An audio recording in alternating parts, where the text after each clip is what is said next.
Breaking news. Philippines demands China pay $1 million over South China Sea clash in June. Head of Armed Forces says Manila-Tokyo troop access deal is close to being signed. Manila, the head of the Philippine military on Thursday said the country is demanding China pay 60 million pesos, $1 million, in reparations for property that was damaged when China Coast Guard personnel boarded a Philippine inflatable craft in June.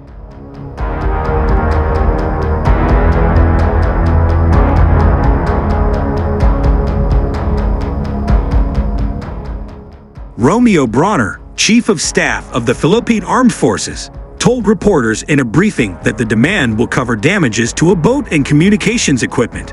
Chinese and Philippine officials seek to de-escalate South China Sea tensions.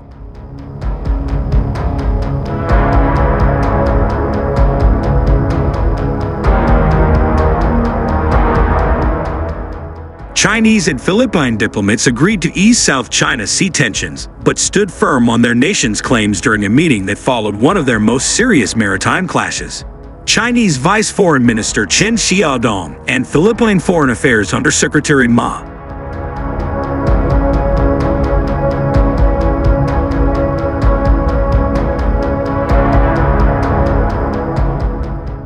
Teresa Lazaro had frank and constructive discussions at a regular bilateral meeting on the South China Sea in Manila on Tuesday, according to the Philippines Department of Foreign Affairs. A similar meeting among senior diplomats was held in Shanghai in January.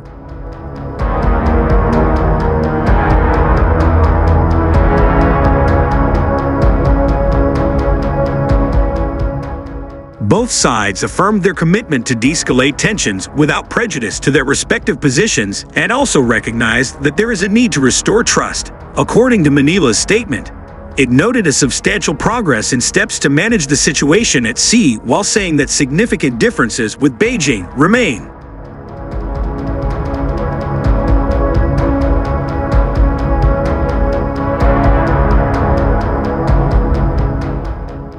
Philippines and Chinese vessels clashed in recent months despite a January agreement to ease conflict, casting doubts on the effectiveness of the bilateral mechanism to diffuse tensions in one of the region's flashpoints. Chinese vessels used water cannons on Philippine ships in the past months, damaging them and hurting their crew, while Beijing has maintained that its actions were lawful and professional.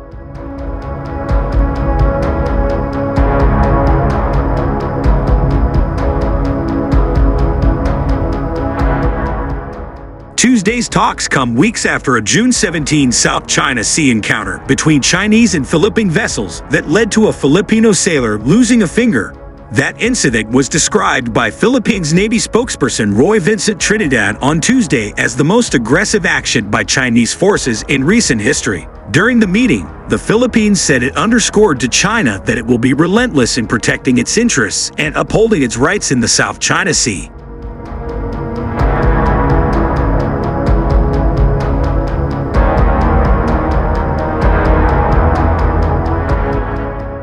China, for its part, also reiterated its claims over the waterway, including the second Thomas Shoal, which has emerged as an epicenter of the dispute. Beijing urged the Philippines to immediately stop its maritime infringement and provocative acts, China's foreign ministry said in a statement.